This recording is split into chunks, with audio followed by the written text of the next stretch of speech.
Ilmu ini agak mahal ibu sekalian, mungkin jarang juga didapatkan dan kajiannya agak dalam. Fokus baik-baik. 1. Jika ditemukan ayat Al-Quran dibuka dengan ya ayyuhalladzina amanu, wahai orang-orang yang telah menyatakan beriman, maka informasi yang disampaikan setelah kalimat itu menjadi ukuran tingkat keimanan kita yang mengaku beriman. Itu kaidah pertama. Jadi kalau ibu menemukan dalam Al-Quran ayat dibuka dengan ya ayyuhalladzina amanu, atau dibuka dengan kata iman walaupun tidak dengan kalimat ya ayyuhalladzina amanu. Misal Al-Baqarah ayat 3, alladzina yu'minuna bil ghaib. Oke, dibukanya dengan iman. Maka informasi setelah kalimat ini itu menjadi ukuran tingkat keimanan seseorang.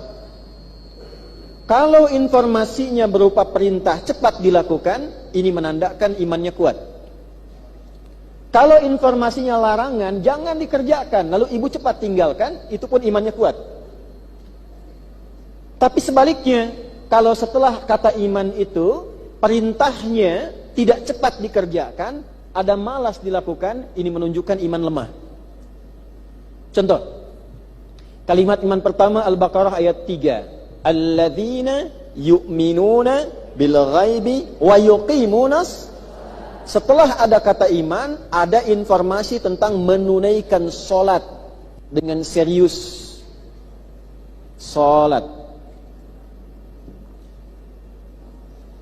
Maka penunaian sholat ini sekaligus menjadi tanda kekuatan iman seseorang. 1, kalau ibu merasa beriman, mengaku beriman, pasti ibu sholat. Kalau ada orang mengatakan saya beriman tapi dia tidak sholat, ini menunjukkan ada persoalan dalam imannya. Untuk itulah nanti kita akan temukan sholat itu bahkan disebut dalam Al-Quran dengan kata iman. Itu ada di Al-Baqarah ayat 143. Wa ma kana Allahu liyudhi'a imanakum. Salat disebut dengan kata iman. Jadi kalau ada orang mengatakan saya beriman tapi tidak salat, itu imannya langsung disoal oleh Nabi. Al-farqu bainal mu'min wal kafir tarkus shalah. Perbedaan orang beriman dengan orang yang belum beriman itu lihat salatnya. Kalau dia meninggalkan salat, itu tanda belum ada iman dalam dirinya. Jelas? Baik. Kemudian saya mengatakan saya beriman. Bagaimana kemudian dengan imannya dia menunaikan sholat? Nanti turun ayat lagi. Nah ini yang paling dahsyat. Diturunkan pertama tentang ukuran waktu-waktu sholat. An-Nisa, surat para ibu, ayat 103 misalnya. Quran surah 4 di ayat 103. فَإِذَا قَضَيْتُمُ الصَّلَاةَ فَاذْكُرُوا اللَّهَ قِيَامًا وَقُعُودًا وَعَلَى جُنُوبِكُمْ فَإِذَا اطْمَأْنَنْتُمْ فَأَقِيمُوا الصَّلَاةَ Inna salata kanat alal mu'minin, bukan alal muslimin. Alal mu'minina kitaban mawquta. Sungguh, saya langsung ke ujungnya saja. Bagi orang beriman itu, waktu-waktu sholat diketahui dan terjaga. Tadi subuh, sholat tabuh sabraha. Subuh. Jangan lihat ke sana atau sini. Jam berapa subuh tadi? 4 441 435 440 ya. Terjadi perbedaan pendapat tentang waktu sholat subuh. Ini menunjukkan para ibu berasal dari daerah yang berbeda, itu kan? Nggak apa-apa. Ya ambillah misalnya tengah-tengah lah, 445 misalnya ya. Misal 445. Ini cara ngukur iman begini. Allahu Akbar, Allahu Akbar. 445. Ibu bangun. Ya Allah sudah azan. Langsung ibu respon siap-siap siap sholat. Jika terjadi demikian 445 azan, 445 ibu langsung respon, iman ibu standar. Nah, belum kuat.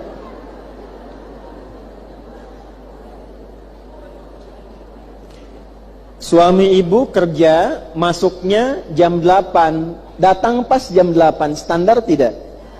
Standar. Kalau suami ibu datang dari jam 6, itu hebat.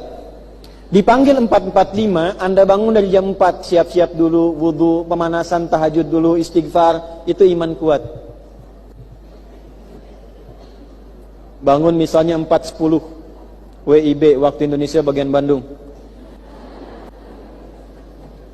Dipanggil 4.45, ibu baru sadar 5.44. Dibalik. Nah, ini bermasalah. Simpelnya begitu. Nah sekarang, ayat ini dibuka dengan kata iman. Kembali ke Al-Hujurat. Ini saya agak dalam sedikit ya. Ya harfun nida, linida'il qaribi wal mutawassit wal ba'id. Ya, huruf untuk memanggil dengan 3 jarak. Jarak dekat, jarak menengah, jarak jauh. Disebutkan sekitar kurang lebih 361 kali dalam Al-Quran. Ayyuha, ayyunya dalam i'rab itu munada, berfungsi menguatkan hukum. Haknya tanbih untuk mengingatkan. Disebutkan kurang lebih sebanyak 150 kali dalam Al-Quran. Alladzina, isim mausul konjungsi, bentuknya jama, mencakup semua lintas gender, mau laki-laki, perempuan, besar, kecil, statusnya apapun. Disebutkan 1080 kali dalam Al-Quran.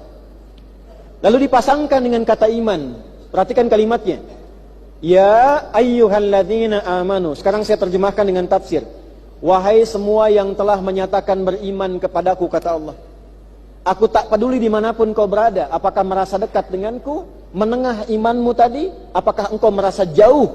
Sehingga terkadang, maaf sekali, sangat sulit merasakan dan menunaikan perintahku.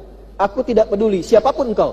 Mau laki-laki, perempuan, besar, kecil, tua, muda. Aku ingatkan, aku kuatkan.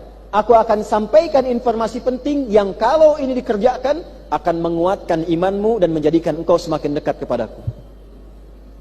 Makanya tidak ada satupun sahabat Nabi, laki-laki, perempuan, kalau turun ayat ya ayyuhalladzina amanu, kecuali mereka langsung bergembira. Ada yang lompat, ada yang mengatakan syukur ya Allah, terima kasih ya Allah, karena Allah akan menurunkan satu ayat informasi yang menandai penguatan iman seseorang dan membuat dia lebih baik dalam kehidupan.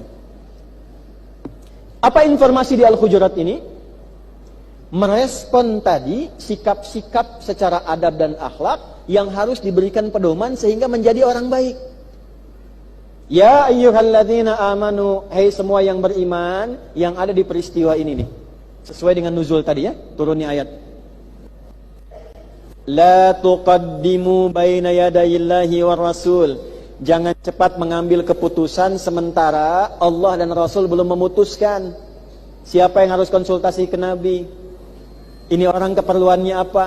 Nabi belum ditanya, sudah mengambil keputusan dan engkau berdebat dengan itu sementara Nabi belum memutuskan. Kira-kira untuk siapa ayat pertama ini? Tadi yang saya sebutkan di awal.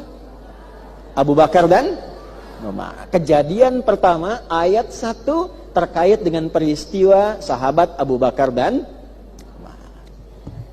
Nah, Abu Bakar